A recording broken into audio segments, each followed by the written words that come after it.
Okay, in the year 2021, on the 8th day of February, I'll call this meeting of the House Energy Utilities and Telecommunications Committee, Energy Subcommittee to order.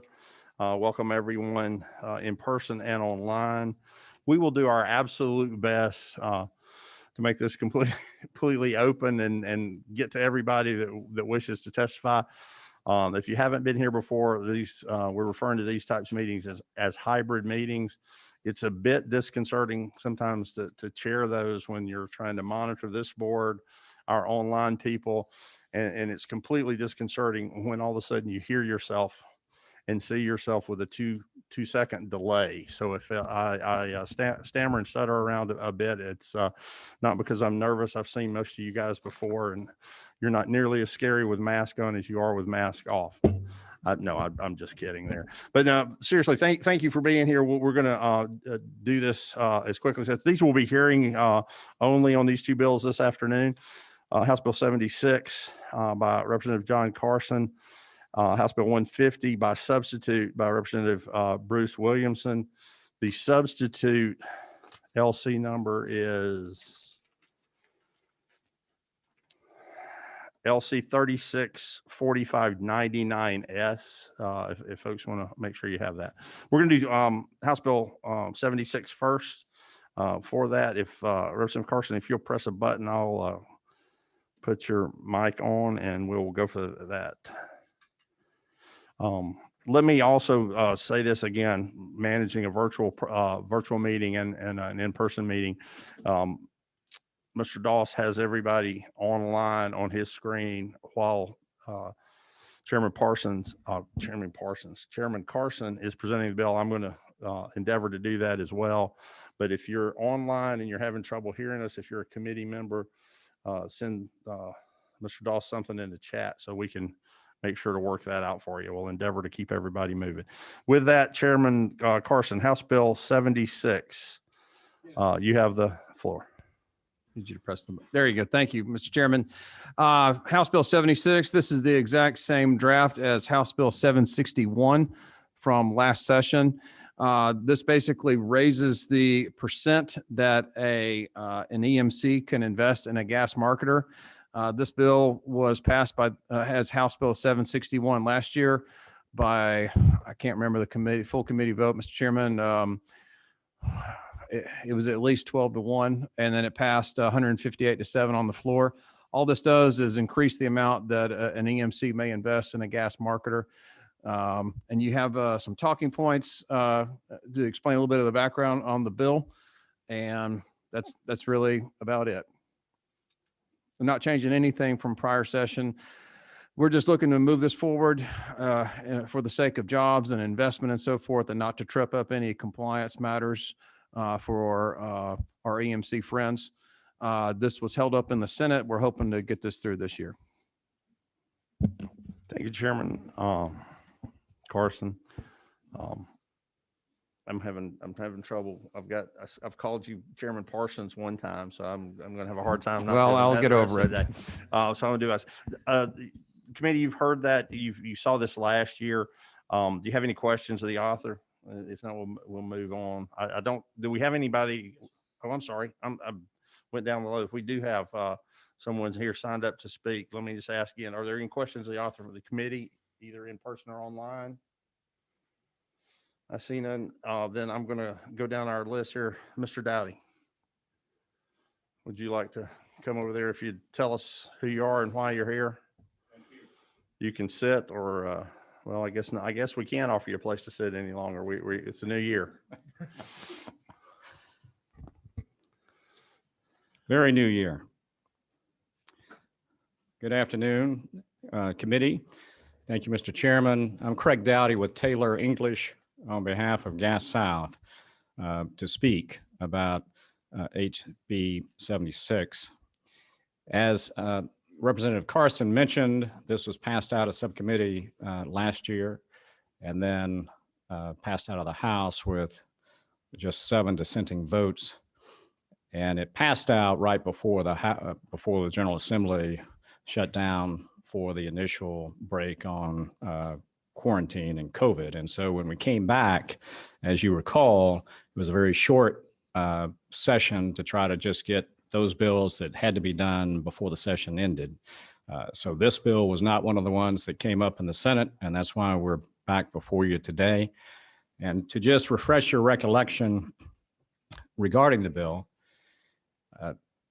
Georgia passed deregulation in the natural gas market in 1997, so 24 years essentially.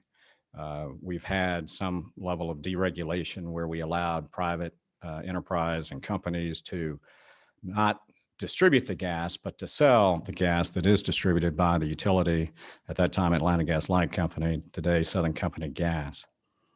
And that has worked well. We've got a number of marketers, always have.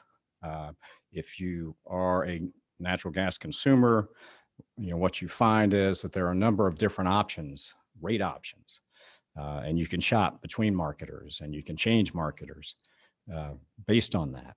And you've got variable plans, you've got some fixed rate plans, and you as the consumer can decide compared to what the regulatory environment typically is for utilities, where if you're a residential customer, these are your rates. If you're a commercial and industrial, these are your rates, and there's really not an option there. So deregulation has worked well. In 2002, the EMCs asked to be allowed to have natural gas marketer affiliates, and the General Assembly agreed. At the time, they put in safeguards because there were questions about keeping fair competition, making sure you had market safeguards. And so they put in cross-subsidy protections to make sure that the EMC was not cross-subsidizing the commercial natural gas business. They put in requirements that they had to have a cost allocation manual and fully allocate the cost, and that manual had to be approved by the Georgia Public Service Commission. And every year, the company had to certify to the commission that they had complied with that cost allocation manual. There were prohibitions in the statute, and still are today, that you couldn't rely on below market loans from the EMC. If they had gotten government loans that were below market interest rates, you couldn't provide that to your affiliate in the commercial natural gas marketing business. You would have to charge them market rates. In addition, there were customer protections so that there could be no sharing of customer information between the EMC and the commercial natural gas marketer unless there was express permission provided by the customer for that. I tell you, all of those safeguards were there again to protect the market and to create fair competition. In addition, they put in at that time the limitation on investment that we address today, and they just selected 15%. So 15% is what the EMC can invest. And to give you an idea of what that means is it includes any equity that they put into the affiliate. It includes any money that they put in to the extent that there are acquisitions. So if the affiliate, Gas South, wants to grow, which they have, create more jobs in Georgia, which they have, then any equity put in, money put in counts as you normally would. What most people don't know is that in addition to that, for the natural gas business, the Atlanta Gas Light Company, Southern Gas Company is shipping or providing the distribution to the house of the gas, but the marketer has to acquire the gas, and the marketer also has to pay for the interstate transportation of the gas to the city gate. So I tell you that to say this: in each of those instances, whether you're dealing with a natural gas supplier or whether you're dealing with a regulated interstate pipeline company, they require that you put a financial guarantee or a letter of credit. So an EMC that can provide that to the affiliate, potentially for a fee or otherwise, any of that guarantee is also included in the limit. Now, importantly, The way to grow typically is by strategic acquisition, and that's what Gas South has tried to do. And as many of you know, those opportunities you can't predict from a timing standpoint. When they occur, they occur. And what, as we mentioned last year, we'd hate to happen is that there be a financial opportunity that strategically is smart, that would grow jobs in Georgia, that the board believes from a business decision is the right decision, that might be prohibited because of this low cap of investment that's currently in the statute. Now, let me say also that this was in 2002 that these protections and specifically this limitation was put in. As you recall, in 2019 with Senate Bill 2 that was passed and allowed EMCs to have a fiber affiliate, many of these same safeguards that I just went through to protect the market and to provide for fair competition are in that. And the General Assembly passed that to allow that to occur. What you didn't put in, what you didn't think necessary, was this limitation at all. That there was no limitation on investment and that you would rely on the board. Mr. Dunn, will you allow me to interrupt and give you, I didn't know we would have as lengthy presentation as this, and it's a good one, especially for the members that have not heard this before. We are time limited due to the start of the meeting because we went in at 1 o'clock and we have 12 people signed up for the next bill. I was wondering, do you mind if we suspend your comments, or can you wind up in a concise manner? I want you to say everything you need to say, and then we'd invite you back when we get ready to do that. But I also know we have 12 people here and we have a short clock in the room. I'll finish in Yes, sir. 2 minutes. Is Yes. that fine, Mr. Chairman? Thank you. So no limitation was placed. The General Assembly determined that the other safeguards were sufficient, and that was there. And so last year we brought this bill without a limitation, just like Senate Bill 2. This subcommittee thought that they would prefer to have a limitation, and they put in 60%. So this year we put in the bill, just as Representative Carson said, that you passed out, and if the House passed, still has the 60%. And so we would ask your consideration and your passage of this bill. Thank you. Thank you, Mr. Dowdy. I do see a question. Who is number 14? Yes, sir. Mr. Chairman, in the interest of time, I'll defer to a little bit later on to ask the questions. You're a fine man and a scholar. I see no further questions, Mr. Dowdy. We're going to hold this over as a hearing only, as we said before, and we will let you know and get with Mr. Meeks if he has a question outside, or if somebody from your organization will be here when we come back. Thank you, Mr. Chairman. Thank you very much. Good, Chairman Carson. All right, we're going to move on then. I'm going to call on Representative Secretary of the Majority Caucus, Representative Bruce Williamson, for House Bill 150 by substitute. Representative, tell me the number on your white sheet. So There's 23? 16. No, 16. 16. Oh, I'm sorry, right here. Yeah. 16. Yeah, when we're looking, it's the white sheet number. Gotcha. Yes, sir. Covered up by my notebook. Thank you, Mr. Chairman, members of the committee. I bring for your consideration today, the committee offered this following committee substitute to House Bill 150 is LC 364599S.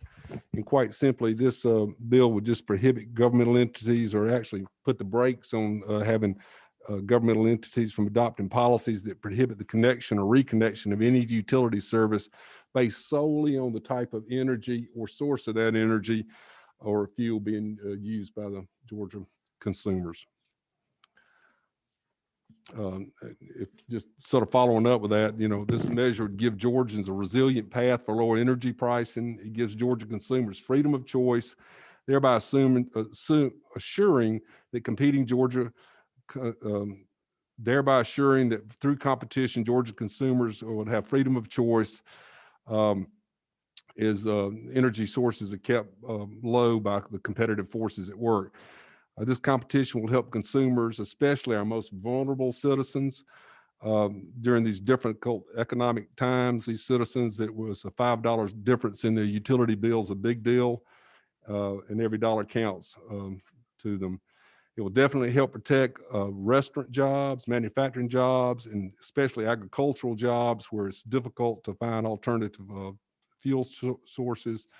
And again, there's no more sensitive kitchen table topic than jobs and in the household budget. So, Mr. Chairman, be happy to answer any questions. I will say this: this bill's been floating around for a while. I've had many positive phone calls. I've not had a single negative phone call about this, so I'm assuming it'll fly through here. Gentleman has that right.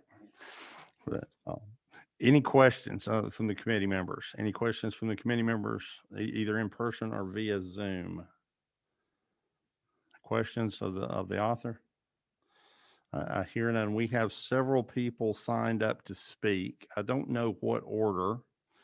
So we're going to start, because I basically want to see us make this work with our Zoom. Ms. Busso, am I pronouncing your name correct? Can you unmute? Okay. You have the floor, ma'am. All right, thank you so much. And you are correct, yes. Can you hear me? All right, hang with us. Just keep giving me some all right. your audio. I appreciate you All right. troubleshooting a little bit. Let me, if I may, we just got you on, so let's back up in case we missed anything. Okay.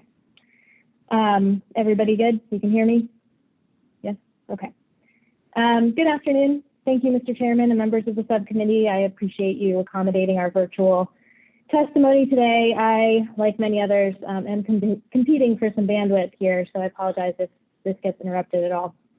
But you're correct. My name is Shelby Busso. I'm the Chief Sustainability Officer for the City of Atlanta. I'm here to express the City of Atlanta's opposition to House Bill 150. This bill limits local municipalities' ability to adequately represent the interests of its constituents when it comes to buildings, health, and clean energy. The City of Atlanta passed a clean energy resolution and subsequent plan that has approval ratings of over 90% in our community. Our constituents entrust the city to navigate the road to clean energy, and local municipalities are really best suited to do exactly that. Of course, we all realize the building codes have been an important tool of local municipalities for decades. In Georgia, the cities work closely with the state to set minimum standards for buildings, which are enforced at the local level. Our shared goal is to protect public health, safety, and Georgians' quality of life. As a home rule state, Georgia has historically deferred to cities to set their own building codes and standards. I'm concerned that the broad language of this bill could inadvertently diminish our capacity to address local needs in ways that are unanticipated. For example, some common sense requirements like proper ventilation, for example, could theoretically have the effect of, quote, prohibiting the type of source of energy or fuel to be delivered to any customer, as different kinds of fuels have different health impacts. In sum, the City of Atlanta joins other local municipalities that oppose this bill. Cities in Georgia should have the flexibility to address the health and climate issues in our communities effectively. In the interest of time, I'll stop there and let others have the floor. Thank you.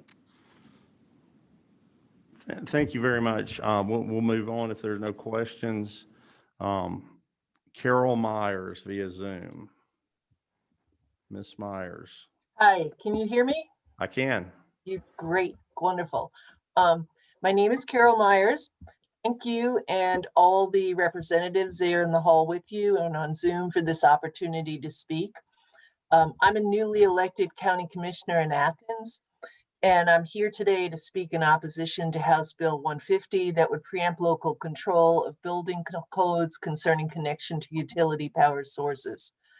I believe in local control, especially when it concerns the planned environment, building, and zoning. Local restrictions and guidelines that should be put in place with the input and support of the community for the safety and welfare of its citizens and for its vision of what it wants to be. That's what we're committed to doing here in Athens. Right now, a citizen advisory board is meeting monthly to put together a plan for our community to transition to 100% renewable energy, a commitment that we made formal in a resolution passed unanimously by our county commission before I joined the body.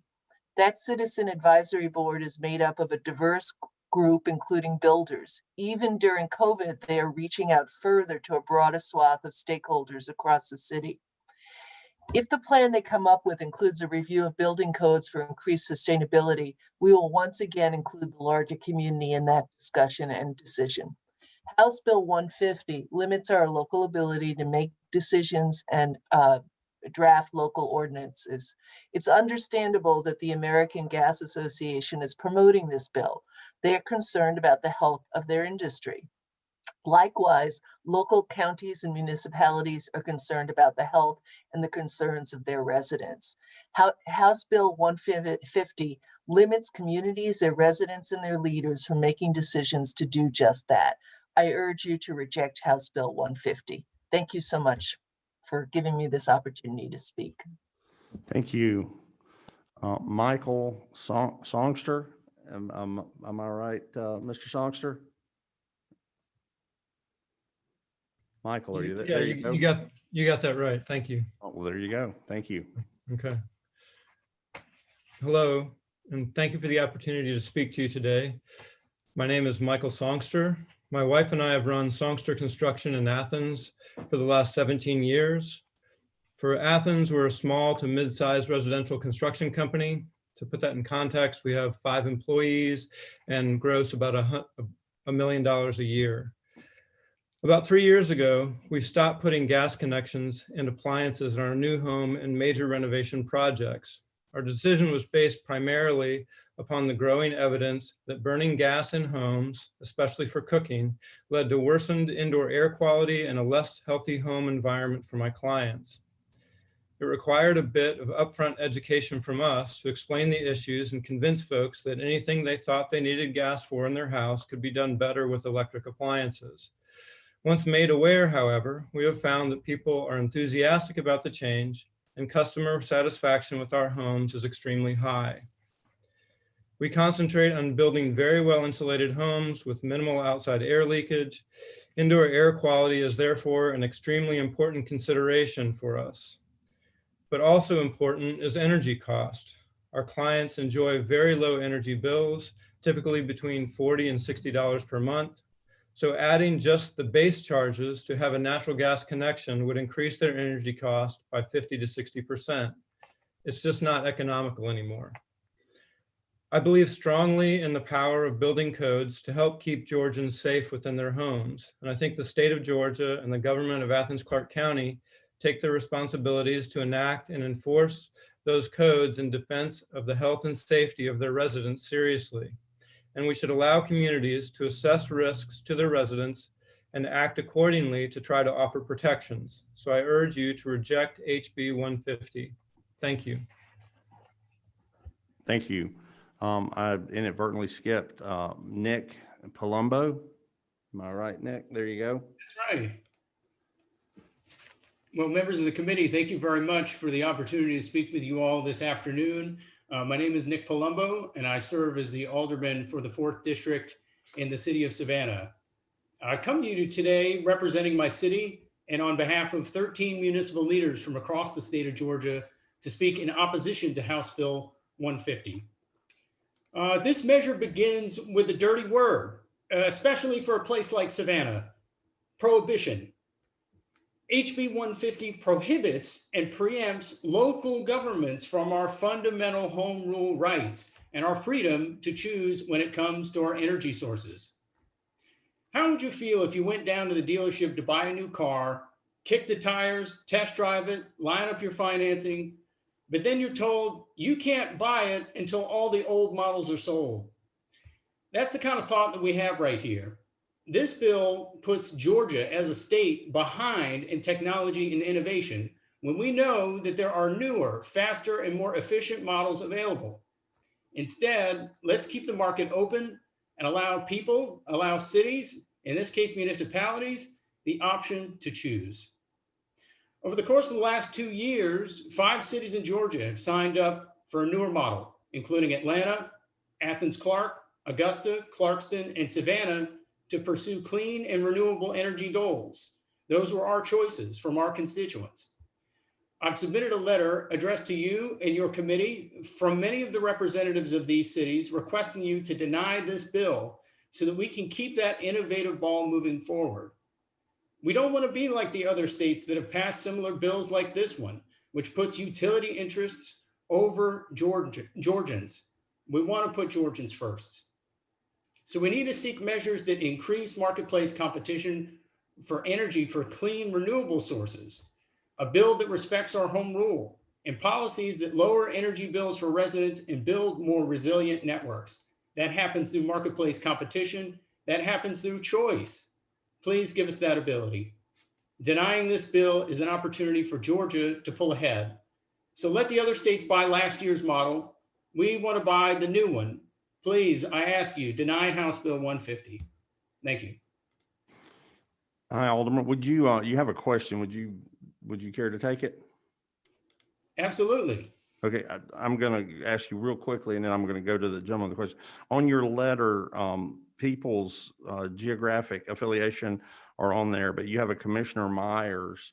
Is that Ms. Myers that we spoke earlier? You can just give us a thumbs up on your virtual if that is you, because there just wasn't a geographic affiliation with that. With that, Chairman Dreyer, you have a question? You number 10?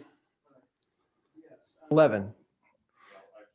Oh, you're right. We're looking at different sheets now, aren't we?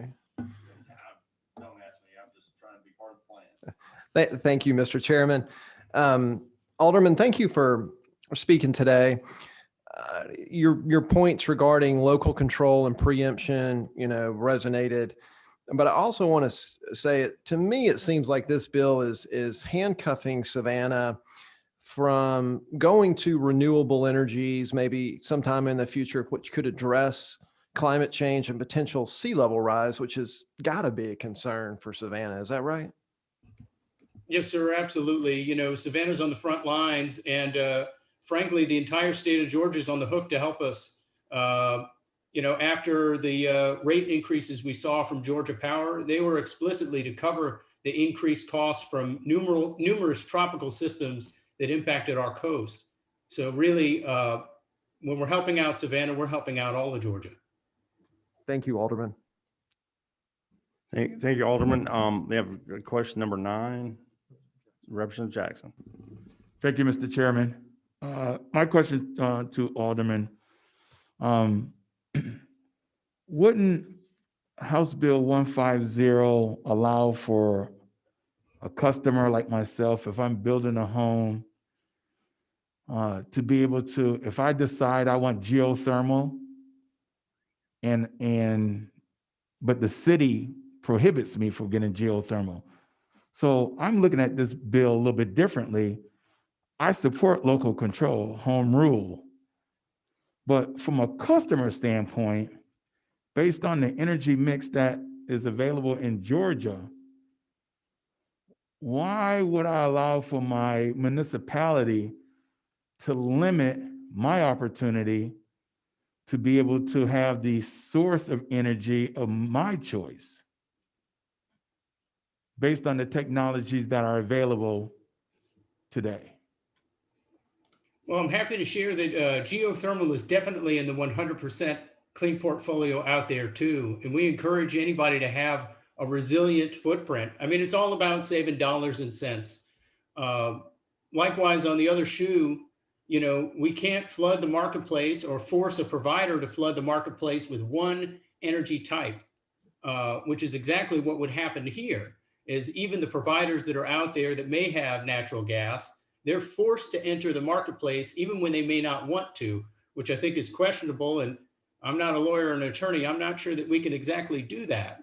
But I do know that in this 29-line bill, it's so short. There are so many unanticipated consequences that we haven't even thought about yet. I think we need to kick this one back and try again. Mr. Chairman. So I guess I'm zeroing in on lines 20 and 21, right? Because again, much like my constituents, I want to lean forward in the 21st century. But if I have a municipality that have an ordinance that will not, or that will prohibit me from doing this, it seems like House Bill 150 will allow me, the customer, the consumer, to be able to, if I can financially afford it, to be able to help with this process.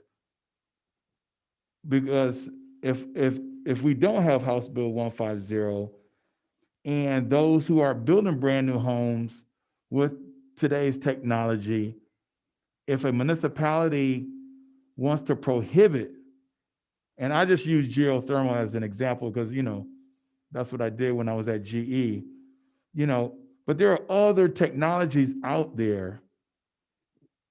Wouldn't you agree, especially in these cities that you outlined, Atlanta, Savannah, Athens, etc., you want our constituents, our customers, to be able to, again, for those who can financially afford it, to be able to adopt new energies to help the state of Georgia with our energy mix.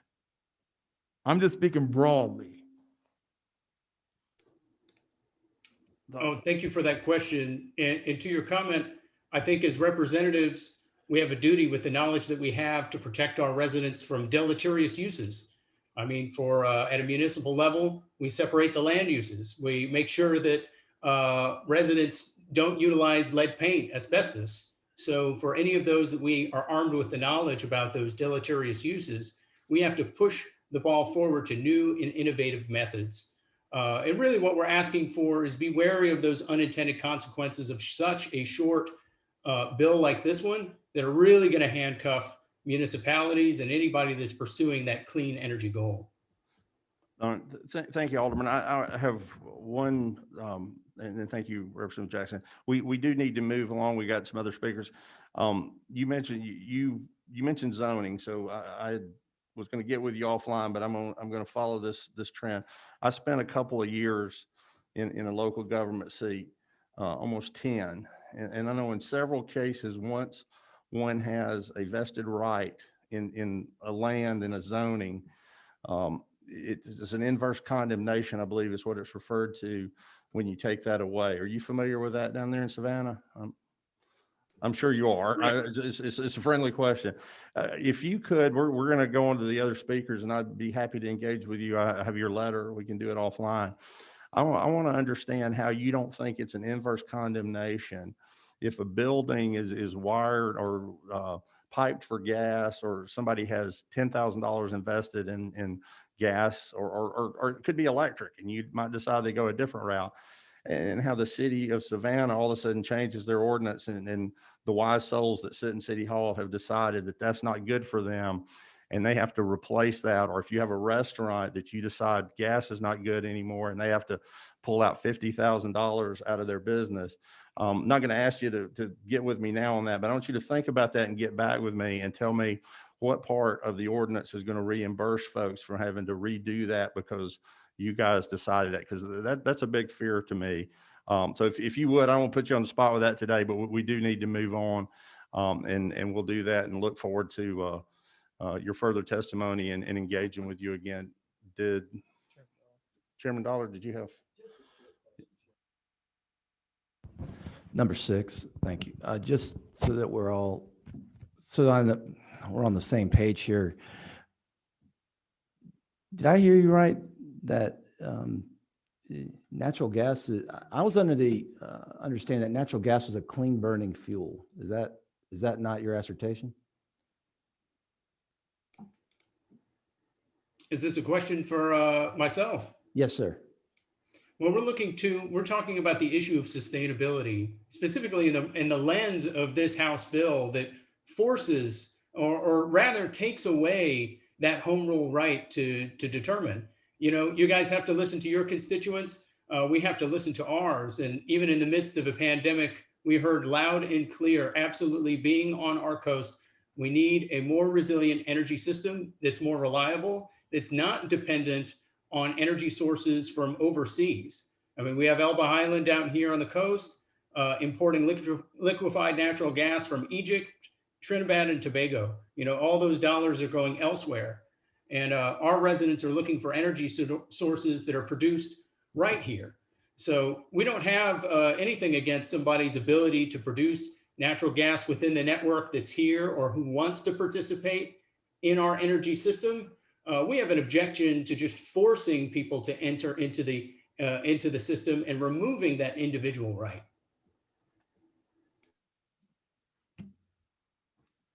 Thank you, sir. We're going to move on now, and I appreciate it, Alderman. Thank you very much. We're going to one more in Zoom, Jeanette Geyer.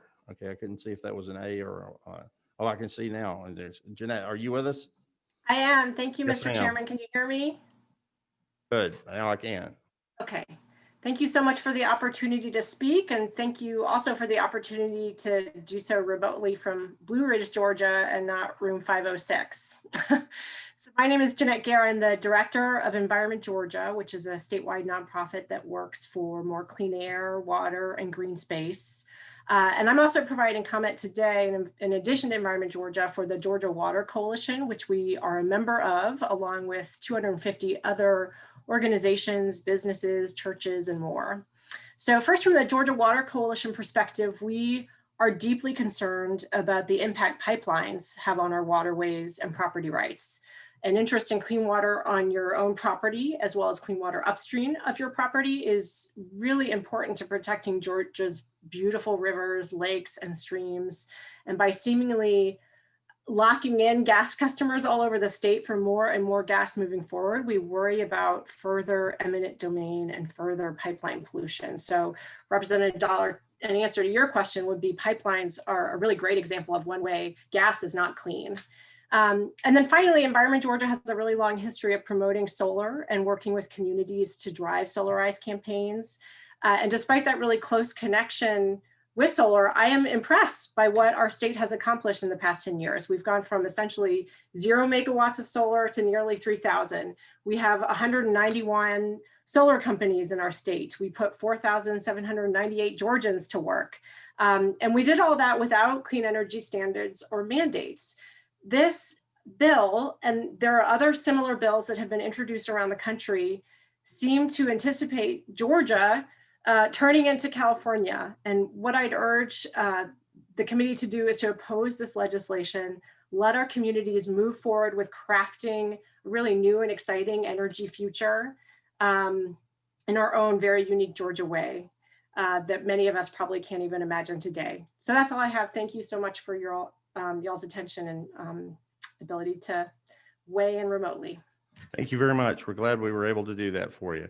Moving along down the list, Ann Mellinger Birdsong. Ann, since I've got you in the room now, I'm going to show my baseball etiquette and go with on deck and in the hole, so to speak. So on deck after Ms. Birdsong would be Stephen Lofton, followed by Scott Tollison. Yes, ma'am. Hello, Mr. Chairman and members of the committee, and thank you for letting me speak. Can you hear me, or should I have on? I have, is that better with just one? Okay. My name is Ann Mellinger Birdsong, and I'm a pediatrician who specializes in environmental public health. I work for Mothers and Others for Clean Air. I have worked at federal, state, city, and county health agencies and the Indian Health Service Clinic.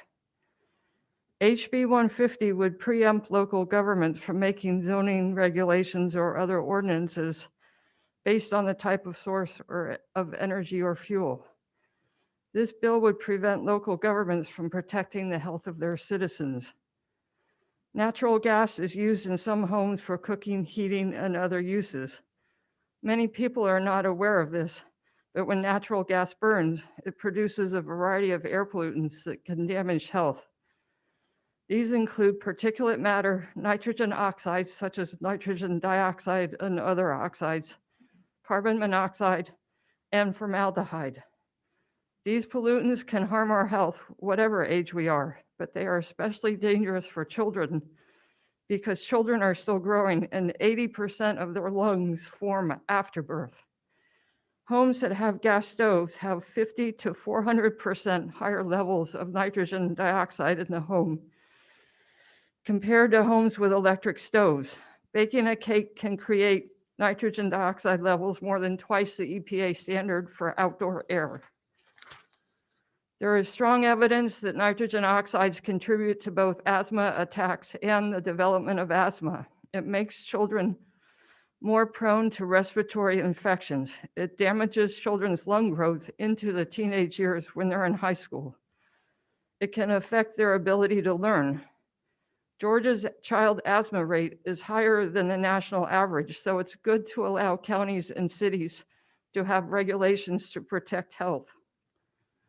Children who live in homes with gas stoves have a 42% increased risk of having asthma symptoms and a 24% increased risk of being diagnosed with asthma.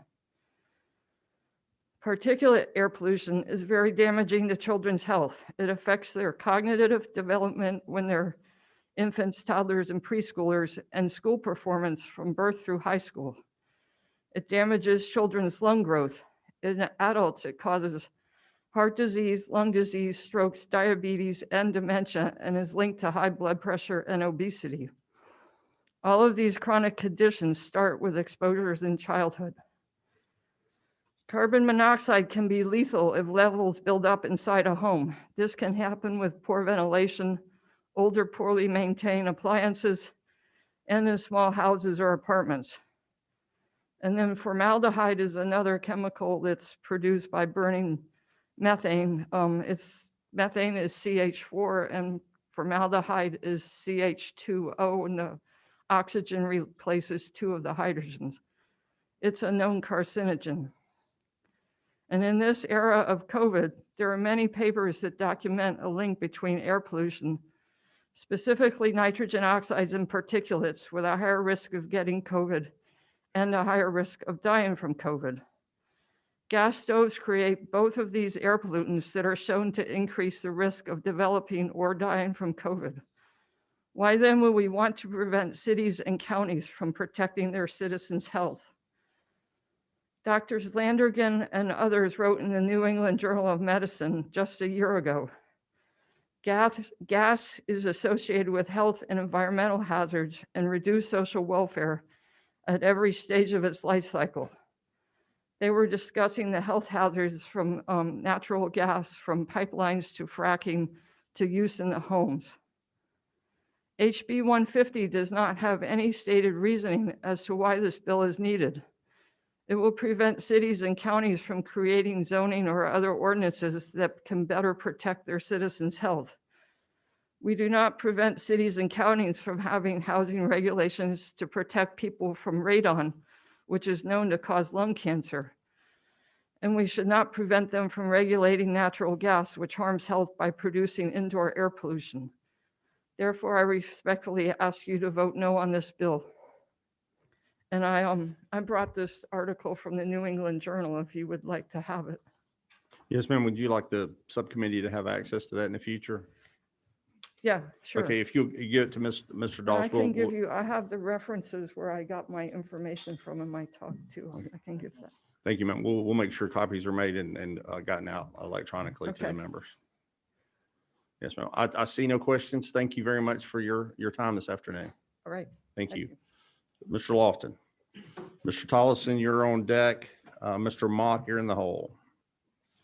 Thank you, Mr. Chairman and members of the committee. We appreciate this opportunity to address the committee and appreciate Representative Williamson for bringing this very important bill. My name is Stephen Lofton. I am working and representing the Natural Gas Association of Georgia today. The Natural Gas Association is all of the ecosystem, if you will, of the natural gas industry. So it's the suppliers, it's the distribution companies like Atlanta Gas Light, it's the marketers like Gas South and others. And increasingly, we have a new company, or new companies joining us, which are the renewable natural gas companies. So these are gas companies that are taking byproducts, that are taking waste, particularly now animal waste, and turning it into natural gas. And I'll get back to that in just a second. The reason for House Bill 150 is that we've seen a number of local governments around the country, started in California, has now moved to Washington State, Massachusetts, New York City, and now Denver have now announced bans on natural gas. This is bans typically of new connections or new connections to new developments, new construction, sometimes redevelopments, that sort of thing as well. So the goals are always related to, or I'm sorry, the bans are always related to trying to meet a future carbon-free or net zero goal, 2040, 2050, pick a date down the road. And while the goals themselves are well-intentioned, right? We want to see a lower carbon future. These local ordinances banning natural gas, banning propane, banning these types of fuels ignore the fact that natural gas and propane are clean burning fuels. They're some of the most efficient fuels that you can find on the market, and that they've actually been a critical part of lowering our carbon emissions around the country. Natural gas and propane are cost-efficient fuels, and they do a great job of providing families, particularly our lower income families, with the energy, the heat that they need in their homes and in their businesses. And on the business front, restaurants, hotels, hospitals, small businesses, they need natural gas because it is a low-cost fuel. They need propane when they can't reach natural gas, like the trucks that drive around and do the food trucks. Those are an important part of the economy of these cities, the economic development of our state. Speaking of economic development, our agricultural community uses natural gas and propane. And you'll hear more about that from the Farm Bureau in just a little bit as well. And then on the agricultural side, we are seeing a new technology, renewable natural gas. I mentioned it just a minute ago.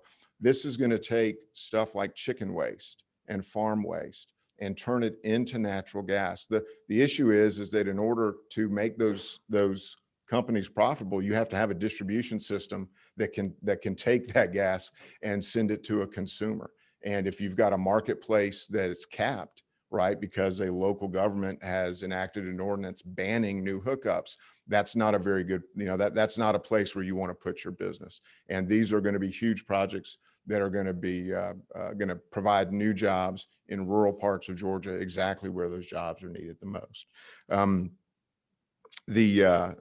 House Bill 150 will help keep energy costs low for families, for restaurants, for small businesses.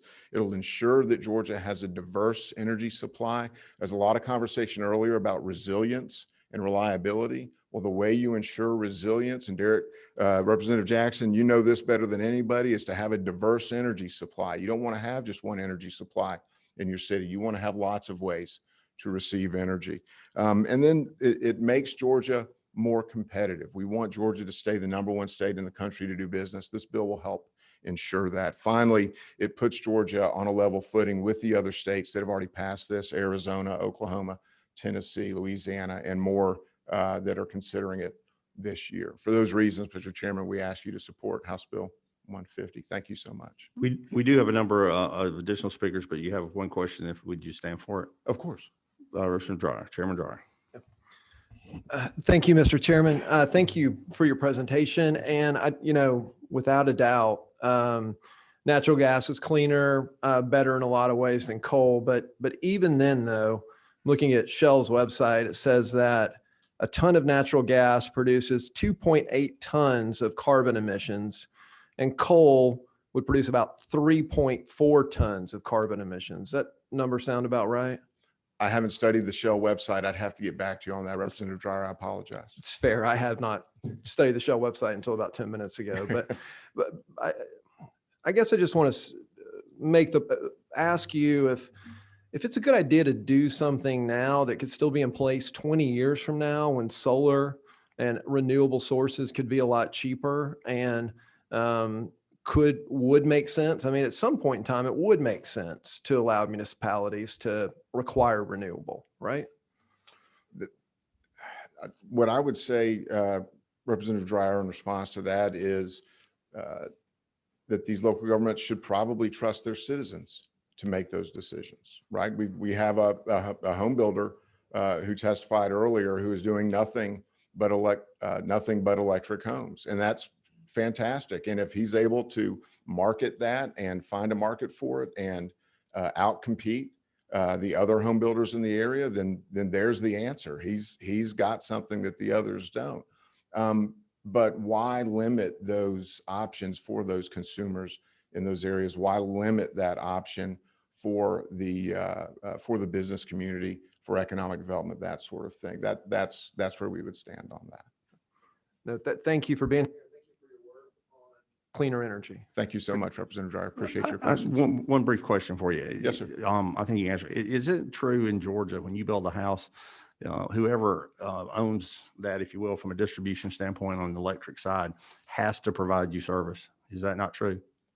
Chairman, I mean, I'm not an expert in the territorial act, but I believe that's a you're correct. leading question. That is in fact I- true. That is in fact a true statement. That if you build a residential property in Georgia, because of the territorial act, the incumbent provider for electricity in that area has to come to your front door. So everybody in Georgia has the ability to buy electricity if they wish. I believe that's correct. Yes, sir. Is it not true that there's somebody in Georgia that, as we sit here today, that are installing a gas appliances? Yes, sir, there are. So it's not further true. They're not being forced to do that. And I only bring up that to say this, that, and this is not in the form of a question. I got, my bias is toward Representative Jackson's here, is people will make the decision that is based for them and their family. Going back to the pipelines that the lady from Blue Ridge, so eloquently talked about, we have a federal, the guys in Washington, FERC decides how and where and when, and you can build those. So I just want to throw that out there as we can consider this bill, that everybody in the state has the ability to get, electricity to their house. In fact, many don't have the ability even now to get natural gas. Thank you, Mr. Lofton. Mr. Tollison, next is on deck, Mr. Mock, and the whole, Mr. Daniel New. Mr. Tollison. Thank you, Mr. Chairman. I'm Scott Tollison with the Municipal Gas Authority of Georgia, and I appreciate you having me here today. We support House Bill 150, and the reason is because we work with rural municipal gas systems, and we believe what we've heard here today, that those homeowners should be allowed to choose that fuel. We envision a day when municipal gas systems will be delivering renewable natural gas and even maybe a hydrogen fuel mix in the future. If that infrastructure is prohibited or banned, we'll have to start over. And so we believe that we are a bridge to the future. Natural gas is our best option today. It is the least emitting fuel we have for creating a lot of the energy that we need here. And we just believe that homeowners should be allowed to have that fuel mix in their home as a customer. I think it was brought up that it's a national security issue and an energy security issue. And Elba Island is actually a 100% export facility. We're creating natural gas here in America, freezing it and compressing it and sending it overseas to allow us to have an international presence in that energy market. Just wanted to say that. And like I said before, we are in support of House Bill 150 and we're happy to take any questions. Thank you, Ms. Hall. I don't see any questions. You must have covered it well. Thank you. And well, let me just say this. You mentioned Elba Island. So in fact, what the gentleman said from Savannah is Elba Island, we're importing natural gas from Trinidad and Tobago and Egypt. I believe that was true 10 to 15 years ago because I toured the facility at that time. But has that been completely, and I asked this because I don't know, I know there was a plan to re-engineer that and make it fully export. Is that That's correct. happening and ongoing now? Okay. It has happened. Yes, sir. I knew there was planned for that. So Yes, it's sir. actually exporting the Yes, sir. gas. Thank you. Mhm. Mr. Mock, Brad Mock, on deck, Daniel New, in the whole, Alex Bradford. Yes, sir. Yes, sir. Thank you, Mr. Chairman and members of the committee. Brad Mock with the Georgia Association of Realtors and the nearly 46,000 realtors across the state in all 150 counties and 540 cities. 59. 159. I left a counties. number Yes, off. sir. Yes, sir. It's a tough way to start. So I think we've heard a lot today. It's a tough crowd, At the end Mr. of- Mock. Yes, Go sir. right ahead. Yes, sir. Zoom makes it. You're right about looking at all these screens. The conversation today, I think, has had a lot of different approaches. From a realtor standpoint, What we're interested in is freedom of choice for homeowners and future homeowners. If they know their budget and their household budget, then they should be able to make the best choices for that budget, whether it be solar or natural gas. If there was an effort to ban solar, we would be here having the same conversation on behalf of the realtors, saying we want people to have fuel choice options. At the end of the day, I want to keep it short and keep you guys moving. We support the bill. We believe that it provides homeowners and individuals the rights, and it continues to provide those rights so they can make the choices for their budget, for their fuel choices, for their homes and their future homes. I appreciate your time. Thank you, Mr. Mock. The questions? I have not been looking online. We're good. Okay, we're good Thank you. here and online. No questions. Daniel New. Alex Bradford, Tyler. Tyler, I don't know. You're very, we'll just go with Tyler. He knows who he is. He is, he's gonna have to work on his writing his last name down for us. Good afternoon, Mr. Chairman, committee members. Thank you for letting me speak. My name is Daniel New. I'm the advocacy director for the Georgia Restaurant Association. Pre-COVID, that would have meant over 18,000 restaurants with about $25 billion in revenue and the second largest private employer in the industry. However, since COVID, we are projecting that 20% of restaurants have closed, majority of those being small independent restaurants that were dependent on in-person dining, and about $5 billion lost in revenue. I'm here today to speak in favor of HB 150. Limiting options would be very detrimental to our industry, especially given our average profit margin is 3 to 5%. For some of our restaurants, gas-powered grills is very important when it comes to cuisine, to ensure the food quality and standards are met in the cuisine that they are serving. And incidentally, gas power is easier to manipulate the heat when it comes to cooling and rising temperatures very quickly for the food that they are cooking. So overall, again, we are in favor of this and we ask for your favorable support. Thank you. I see no questions. Thank you. Thank you very much. Mr. Bradford. Thank you, Mr. Chairman and committee, for allowing me to speak today. My name is Alex Bradford. I'm with Georgia Farm Bureau, which is our state's largest farm organization, representing about 260,000 family members across all of our counties. In the interest of time, I'll be brief and not try to repeat what's already been said, but Farm Bureau supports this measure as our farmers rely on a wide variety of fuels for critical aspects of production with poultry, livestock, row crops, from irrigation, drying, ventilation, heaters, fans, pumps, milk cooling devices, the whole gambit.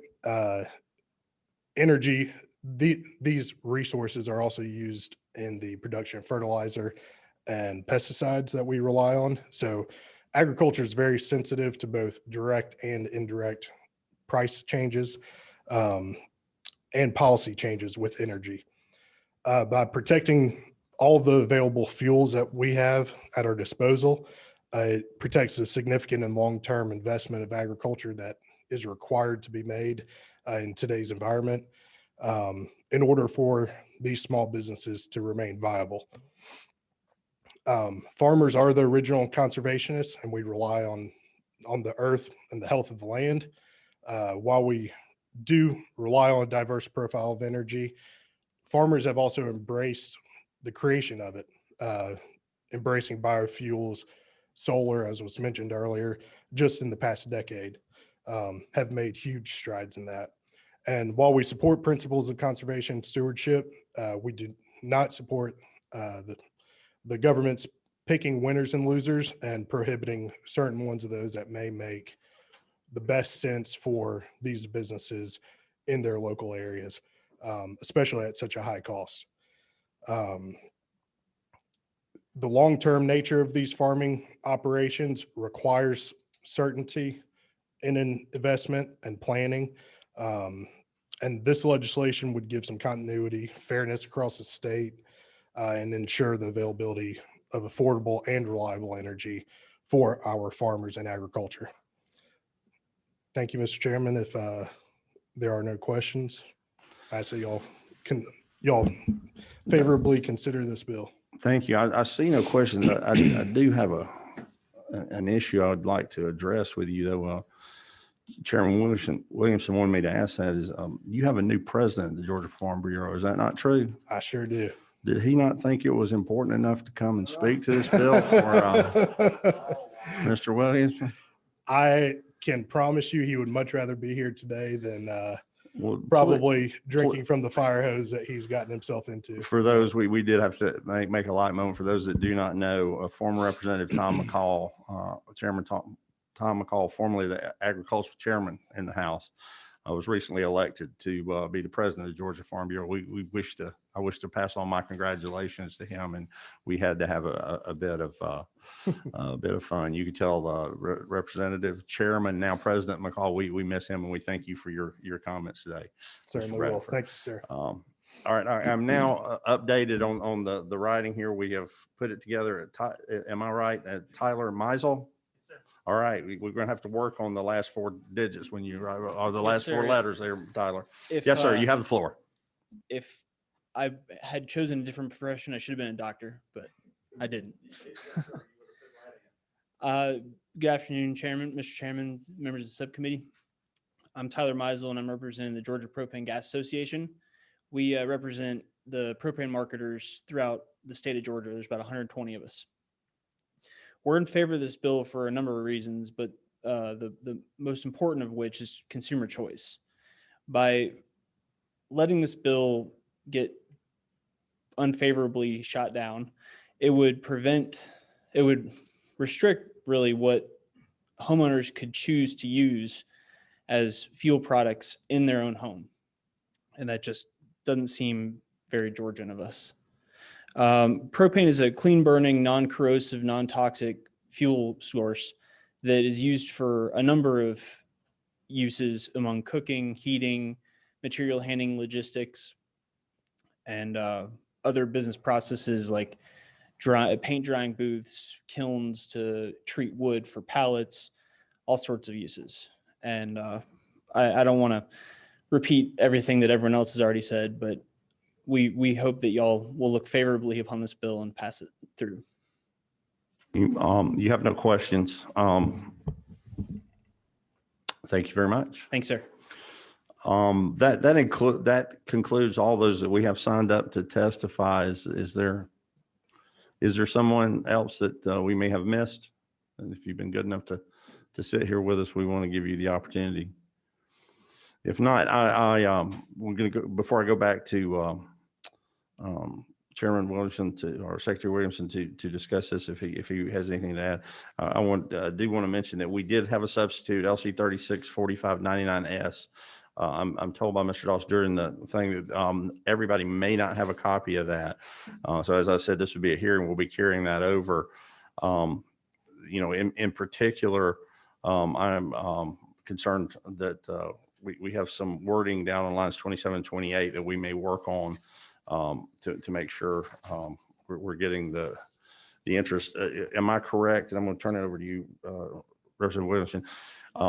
I am correct in your intent of this bill is not to at all regulate how MEAG and how those electric utilities generate their power, correct? And they were concerned about that, and we were working with them on item D, paragraph D there. That's not your concern, but we're going to continue. We're going to get that worked out. I pledge to do so, but I've not had any communications with any of them other than get them a copy of the Sure. Well, substitute. I did before, and I'm going to turn it over to you with this statement that I think they're probably listening, and they need to get with the author of the bill and then get that worked out before our next meeting. We will hear this again later this week, most likely Thursday morning, if everybody's schedule clear, so we can have this clear for the weekend and clear for the big committee next week. Thank you, Mr. Chairman.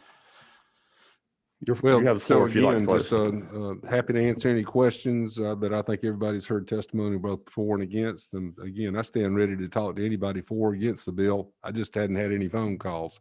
So office number is 404-656-5024. I'm a little bit hesitant to give away my cell phone number online, but I'm happy to give you anyone in the room my cell phone number. And if the chair, if he will not, I'll pass it along to you. No, I'm kidding, Chairman. I think I know the gentleman to be very open to discussing, issues and concerns with the bill, but I also believe this. is something that he believes strongly about. I look forward to it. If people have options, we've heard people that don't like the measure for one reason or the other. I suggest if you have ways to improve or perfect it, you get those to the author of the bill. Again, chair's intention is to reconvene later in the week, perhaps as early as Thursday morning, to hear this. We'll do that on House Bill 150 and House Bill 76. Mr. Dowdy, I cut you off a little bit earlier. Did you have anything else you needed to add? We'll come back. I do not, Mr. Chairman, unless there are questions. I think you're good. You're good to go for right now. Anything else before the subcommittee, online or otherwise? Anything else before the subcommittee? We'll look to hear these two measures later in the week. Hearing nothing nothing else from the subcommittee. If there's not objection, we'll stand adjourned. I see none. We are adjourned.